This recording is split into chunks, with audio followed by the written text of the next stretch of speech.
अस्सलाम वालेकुम, kitchen with Huma में आपको वेलकम करती हूँ। आज की जो रेसिपी आपके साथ शेयर कर रही हूँ, आज बनाएंगे क्रिस्पी फ्राइज़ बहुत आसान तरीके के साथ। फ्राइज़ हम सबको बहुत पसंद है, बच्चों को तो बहुत ही पसंद आने वाली है ये रेसिपी। चले तो फिर हम बनाना स्टार्ट करते हैं। फ्राइज़ बनाने के लिए मैंने 4 आलू लिए। 4 आलू लेके मैंने इनको छील लिया। छीलने के बाद इसे अच्छी तरीके से वॉश किया।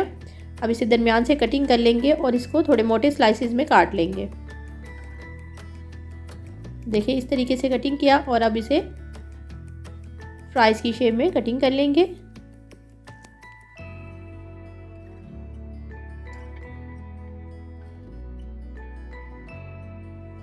आलू को मैं कटिंग कर चुकी हूँ और थोड़ी मोटी शेप में कटिंग की है।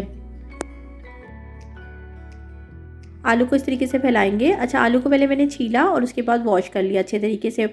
अच्छा, आलू को पहले वॉश करने से क्या होता है कि इन्हें ड्राई करना नहीं पड़ता हमें और हमारा काम थोड़ा जल्दी हो जाता है। साथ ही इसमें डाल देंगे हम नमक। नमक आप अपने टेस्ट के हिसाब से डाल सकते हैं। साथ ही मैं इसमें डालूँगी चावलों का आटा। अच्छा, ये चावलों का जो आटा है ये मैंने घर में ही पीसा है। थोड़े से घर से चावल लिए और इसे मिक्सर में पीसने के बाद छान लिया। 2 टेबलस्पून चावलों का आटा चला गया। ये इससे हमारे जो फ्राइज़ हैं काफ़ी क्रिस्पी हो जाएंगे। और साथ ही इसमें शामिल कर देंगे 4 टेबलस्पून कॉर्नफ्लोर और इसको सब चीज़ों को आलू के साथ अच्छे तरीके से हम चावलों के आटे को और कॉर्नफ्लोर को, नमक को अच्छे तरीके के साथ पटाटों के साथ मिक्स कर लेंगे। बहुत अच्छे तरीके के साथ मिक्स कीजिएगा ताकि सारे जो हैं फ्राइज़ के ऊपर लग जाए।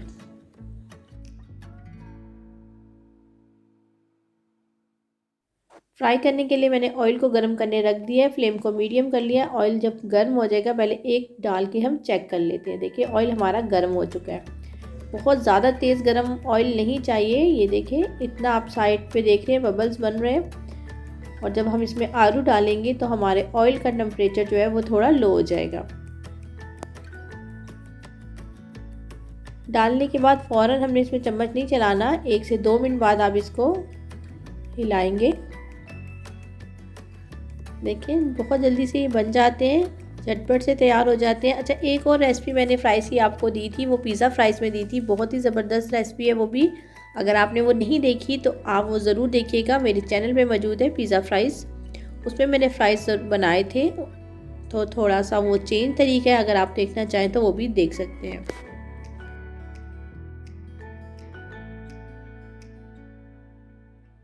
देखिए फ्राइज़ तैयार हो चुके हैं। इसका कलर आप देख सकते हैं, बहुत ज़्यादा डार्क कलर नहीं करना। जब हमारे जो फ्राइज़ हैं फ्राई करते हुए बिल्कुल अलग अलग हो जाए और क्रिस्पी हो जाए तो आप निकाल लीजिएगा।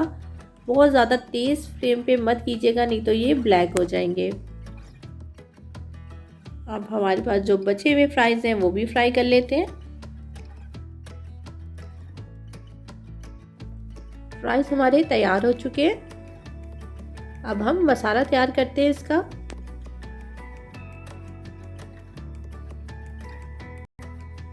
फ्राइज़ के लिए हम मसाला बनाएंगे। इसके लिए मैंने 1 टीस्पून लिया चाट मसाला। 1 टीस्पून चाट मसाला चला गया। साथ ही इसमें थोड़ी सी हम डालेंगे लाल मिर्च का पाउडर। अच्छा, बच्चों के लिए बना रहे हैं तो फिर इसको स्किप कर दीजिएगा। लाल मिर्च का पाउडर चला गया। साथ ही हमारे पास है चिकन पाउडर। अच्छा, चिकन पाउडर बहुत आसानी से मार्केट से मिल जाता है और इससे फ्लेवर बहुत ही ज़बरदस्त हो जाएगा इसका। तो चिकन पाउडर चला गया 1 टीस्पून। इनको मिक्स कर लेंगे, अच्छे तरीके से मिक्स कीजिएगा।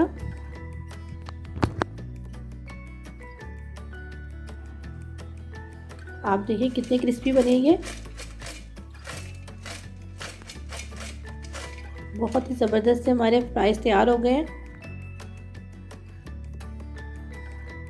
एक बॉल में पहले हम डाल देंगे फ्राइज़ और फिर जो हमने मसाला तैयार किया है वो डाल देंगे। मसाला हम उतना ही डालेंगे जितना हमें ज़रूरत होगी, जितना भी आपको पसंद हो। अगर आप बच्चों के लिए बना रहे हैं तो बहुत कम डालिएगा मसाले को। अगर आपको मेरी रेसिपीज़ अच्छी लगती है तो लाइक करें, अपने दोस्तों और अपनी फैमिली मेम्बर के साथ इसे ज़रूर शेयर करें। मेरे चैनल को अगर आप लोगों ने अभी तक सब्सक्राइब नहीं किया तो रेड बटन को दबा के सब्सक्राइब कर सकते हैं। और दुआओं में याद रखिएगा। खुश रहें। अल्लाह हाफ़िज़।